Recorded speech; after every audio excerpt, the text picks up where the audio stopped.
Hello dear, एक बार फिर से वेलकम है आपका हमारे यूट्यूब चैनल पर। और सबसे पहले मैं धन्यवाद करना चाहूंगा उन सभी सब्सक्राइबर्स का जिन्होंने हाल फिलहाल में हमारे चैनल को सब्सक्राइब किया और आपने बहुत अच्छा हमें वॉच टाइम दिया, तो इसके लिए मैं आपका शुक्रगुजार हूँ। ऐसे ही हमें प्रेम देते रहिएगा और आपके प्रेम के बदौलत ही हम लोग ऐसे बढ़ते जाएंगे। तो अभी आपका ज्यादा टाइम वेस्ट ना करते हुए आज हम, जैसा कि आपने थंबनेल में देखा, आज हम देखने वाले हैं प्रेजेंट परफेक्ट और पास्ट इंडेफिनिट। तो बहुत लोगों को इसमें कंफ्यूजन रहती है कि कब हम प्रेजेंट परफेक्ट इस्तेमाल करें और कब हम पास्ट इंडेफिनिट इस्तेमाल करें और कब और कहाँ ये दोनों चीजें इस्तेमाल होती हैं। तो सबसे पहले मैं आपको बताना चाहूंगा कि जो प्रेजेंट परफेक्ट है उसमें पास्ट पार्टिसिपल वर्ब का इस्तेमाल होता है, यानी कि वर्ब की तीसरी फॉर्म का। और जो पास्ट है, पास्ट सिंपल या पास्ट इंडेफिनिट, उसमें हम वर्ब की सेकंड फॉर्म का यानी कि पास्ट फॉर्म का इस्तेमाल करते हैं। तो जो पहली बात है वो आपको ये ध्यान में अपने रखनी पड़ेगी। दूसरी चीज, जब हम बात करते हैं प्रेजेंट परफेक्ट की, वहां पे हम दो हेल्पिंग वर्ब्स लेते हैं, हैज और हैव। हैव हम यूज करते हैं प्लूरल सब्जेक्ट के लिए और हैज हम यूज करते हैं सिंगुलर सब्जेक्ट के लिए। और उसके बाद हम बात करें अगर पास्ट इंडेफिनिट की या पास्ट सिंपल की, उसमें हम डिड हेल्पिंग वर्ब का इस्तेमाल करते हैं, फिर चाहे वो सब्जेक्ट हमारा सिंगुलर हो या प्लूरल हो। तो चलिए चलते हैं, हम आगे देखने वाले हैं कि इनकी यूजेस क्या है। ये अभी आपकी स्क्रीन पे आप देख सकते होंगे।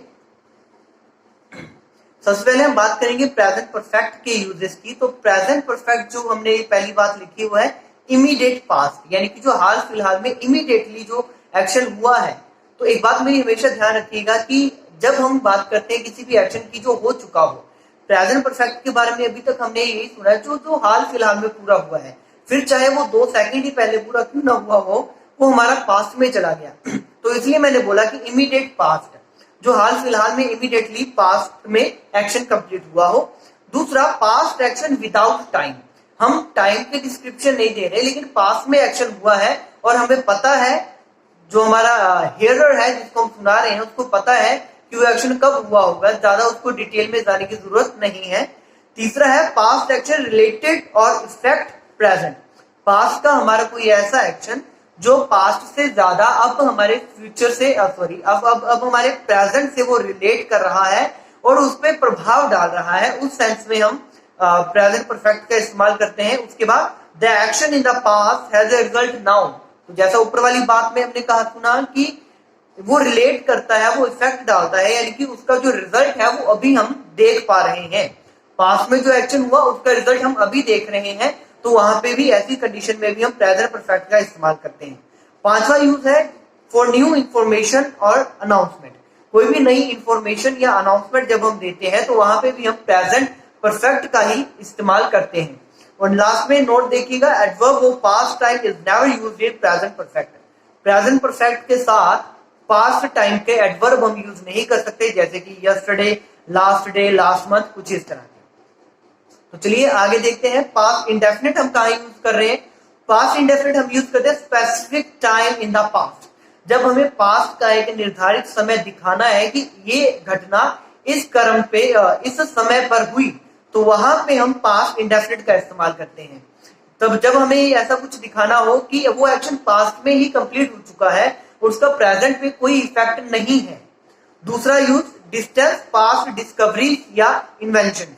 कोई भी लेखक है, वो कोई भी फिलोसफर है, वो कोई बड़ी बात कहता है, या कोई भी साइंटिस्ट है वो बड़ी डिस्कवरी करता है, या कोई भी इन्वेंशन किया जाता है, उसके लिए भी हम उसको डिस्क्राइब करने के लिए भी हम पास्ट इंडेफिनिट का इस्तेमाल करते हैं, ना कि प्रेजेंट परफेक्ट का।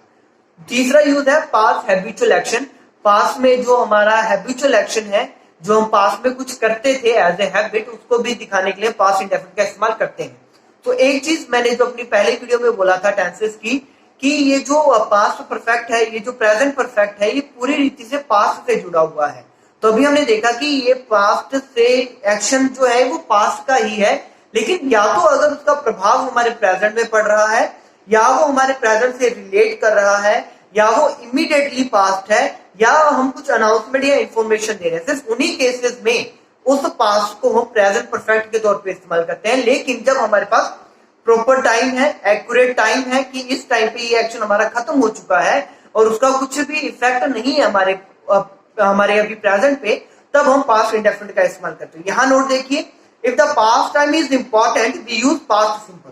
अगर पास्ट का टाइम हमारे लिए इंपॉर्टेंस रखता है तो हम पास्ट सिंपल का इस्तेमाल करते हैं। If it's not we use present perfect. अगर पास्ट का टाइम हमारे लिए इंपॉर्टेंस नहीं रखता तो हम प्रेजेंट परफेक्ट का इस्तेमाल करते हैं। तो होप यह चीज आपको आप समझ चुके होंगे। तो चलिए आगे चलते हैं। आगे हम देखते हैं प्रेजेंट परफेक्ट का सिंटैक्स। तो मैंने हाईलाइट किया हुआ है। हैव का यूज हम करते हैं आई, वी, यू, दे या एनी प्लूरल नाउन के साथ, और हैज का यूज हम करते हैं ही, शी, इट या एनी सिंगुलर नाउन के साथ।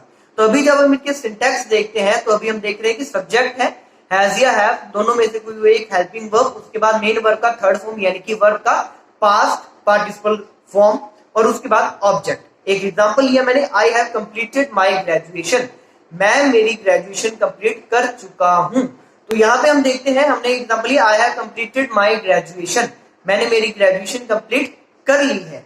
तो अगले एग्जांपल में हम देखते हैं कि हमने नोट डालना था नेगेटिव में, तो फिर हमने हेल्पिंग वर्ब यानी कि हैज हैव और मेन वर्ब यानी कि पास्ट पार्टिसिपल दोनों के बीच में हमने नोट डाला, I have not completed my graduation. तीसरा इंटरोगेटिव में हम हेल्पिंग वर्ब को आगे रखते हैं, तो हमने हेल्पिंग वर्ब को आगे रखा हैज हैव को, have I completed my graduation, फिर पीछे क्वेश्चन मार्क क्योंकि इंटरोगेटिव है। इंटरोगेटिव नेगेटिव या डबल इंटरोगेटिव या मिक्स्ड इंटरोगेटिव में हमने क्या किया, हैज हैव हमने आगे भी रखा, हेल्पिंग वर्ब को आगे भी लेके आए हम, और हमने नॉट भी ऐड किया। तो have I not completed my graduation. तो ये सिर्फ सिंटैक्स है, एग्जांपल से हम आगे इसको और ज्यादा अच्छे से समझने वाले हैं। तो आगे आप स्क्रीन पे देख रहे होंगे पास्ट इंडेफिनिट का यूज अभी। तो अफर्मेटिव में हमने देखा सिर्फ वर्ब का सेकंड फॉर्म यानी कि पास्ट का फॉर्म ही हम यूज कर रहे हैं, सब्जेक्ट, वर्ब का सेकंड फॉर्म, फिर ऑब्जेक्ट।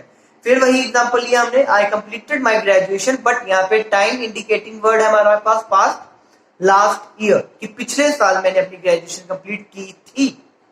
तो उसके बाद नेगेटिव इंटरोगेटिव, फिर इंटरोगेटिव नेगेटिव में हमने हेल्पिंग वर्ब लिया did, I did not, then verb का फर्स्ट फॉर्म, क्योंकि हमने सेकंड फॉर्म के तौर पे डिड को डू का फर्स्ट फॉर्म जो डू का सेकंड फॉर्म है जो डिड है उसको हेल्पिंग वर्ब के तौर पे हमने डिड में इस्तेमाल कर दिया है, तो मेन वर्ब का दोबारा से फर्स्ट फॉर्म हो जाएगा। और ऐसे ही नेगेटिव में और ऐसे ही इंटरोगेटिव में डिड हेल्पिंग वर्ब आगे आ जाएगा, फिर सब्जेक्ट है, फिर वर्ब का फर्स्ट फॉर्म में फिर ऑब्जेक्ट रहेगा। और ऐसे ही इंटरोगेटिव नेगेटिव में डिड यानी कि हेल्पिंग वर्ब आगे, फिर सब्जेक्ट, फिर नॉट, फिर मेन वर्ब यानी कि वर्ब का फर्स्ट फॉर्म, फिर ऑब्जेक्ट और फिर क्वेश्चन मार्क। और यहाँ पे भी मैंने लिखा हाईलाइट करके कि जो डिड है वो I, we, you, they, he, she, it यानी कि सिंगुलर प्लूरल का first person, second person, third person का कोई चक्कर नहीं है, आप डिड किसी भी सब्जेक्ट के साथ लगा सकते हैं। तो आगे हम देखते हैं इनके एग्जांपल्स। तो ये मैंने दोनों के एग्जांपल अलग अलग रखे हैं। जैसे एग्जांपल में हमने पहले प्रेजेंट परफेक्ट का देखते हैं। तो अभी लॉकडाउन की वजह से सभी लोग घर पे हैं, तो ये एक हस्बैंड का सेंटेंस है, वो कहता है कि मैं इस हफ्ते 3 बार कपड़े धो चुका हूं। I have washed the clothes 3 times this week. This week यानी कि इस हफ्ते की बात कर रहा है, तो ये हफ्ता भी पूरा नहीं हुआ, तो चांस ये है कि वो इस हफ्ते में और भी कपड़े धो सकता है या वो इस हफ्ते में और कपड़े नहीं धो सकता। तो जो उसका पास्ट है उसका इफेक्ट उसके प्रेजेंट पे पड़ रहा है। तो I have washed the clothes 3 times this week, husband ने कहा। तो वाइफ ने उसका क्या आंसर दिया, पास्ट इंडेफिनिट में देखते हैं। तो कहते जैसे वाइफ कहती तो फिर क्या हुआ, I washed the clothes 6 times in last week, कि मैंने तो 6 बार कपड़े धोए थे पिछले हफ्ते। तो यहाँ पे एक तो टाइम का ध्यान दीजिएगा, दिस वीक है तो प्रेजेंट की बात कर रहा है, तो हम यहाँ पे अगर हम लास्ट वीक प्रेजेंट परफेक्ट में डाल देते तो हमारा सेंटेंस गलत हो जाता। तो I have washed the clothes 3 times last week, तो ये गलत था। तो हस्बैंड क्या कह रहा है, मैंने इस साल माफ कीजिएगा, मैंने इस हफ्ते 3 बार कपड़े धोए। तो वाइफ कहती मैंने पिछले हफ्ते 6 बार कपड़े धोए थे। तो ये फर्क है। अगर हमारा प्रेजेंट परफेक्ट और पास्ट इंडेफिनिट का ये मैं समझता हूँ कि बड़ा इजीली वे से हम इसको डिफरेंशिएट कर सकते हैं। अभी दूसरा एग्जांपल देखिएगा, आप और ज्यादा अच्छे से समझ पाएंगे। I have completed my graduation, यहाँ पे मैंने दूसरी ट्रिक का इस्तेमाल किया, यहाँ पे मैंने टाइम मेंशन नहीं किया। तो पास्ट में कहीं पे किया होगा लेकिन टाइम इंपॉर्टेंट नहीं है यहाँ पे जिक्र करने के लिए। लेकिन अगर मैं टाइम जिक्र कर देता हूं तो मुझे उसको I have completed my graduation in 2014 अगर मैं करता हूं तो वो गलत हो जाएगा। मुझे बोलना पड़ेगा I completed my graduation in 2014। वहां पे मैं हैव कंप्लीटेड नहीं यूज कर सकता पास्ट इंडेफिनिट के सेंस में। वहां पे वो मेरा अगर मैं टाइम मेंशन कर देता हूं पास्ट का तो मैं कहीं से भी उसको प्रेजेंट परफेक्ट में यूज ही नहीं कर सकता। तीसरा एग्जांपल देखिए, जैसे कोई स्टूडेंट है मेरा उसने नया बैट लेके आया, तो वो कहे I have bought a new cricket bat, मैंने एक नया क्रिकेट बैट खरीद लिया। तो दूसरे बंदे ने पूछा अच्छा यार तूने कब खरीदा, तो वो कहेगा आई बॉट इट यस्टरडे। वो नहीं कहेगा I have bought it yesterday, क्योंकि वो खरीद तो चुका है लेकिन वो पास्ट में परफेक्ट कंप्लीट टाइम हो गया है उसका, तो वो पास्ट इंडेफिनिट यूज करेगा और साथ ही वो पास्ट का एडवर्ब भी यूज करेगा yesterday, I bought it yesterday. अगर वो कहेगा टुडे, अगर हम यस्टरडे की बजाय टुडे यूज करेंगे तब आएगा हमारा दिस वीक। अगर हम यूज करें तब हम यूज कर सकते हैं I have bought it today. लेकिन उसके अलावा टाइम मेंशन नहीं करना, या टाइम मेंशन करना है प्रेजेंट का करना है तो present perfect, time mention past का करना है तो पास्ट इंडेफिनिट आपको यूज करना पड़ेगा। तो चलिए अगला एग्जांपल देखते हैं। I have finished my homework. Alternative है टुडे, आप लगा भी सकते हैं नहीं भी लगा सकते। I have finished my homework today, मैंने आज अपना काम खत्म कर लिया। इसी को हम पास्ट इंडेफिनिट में देखेंगे तो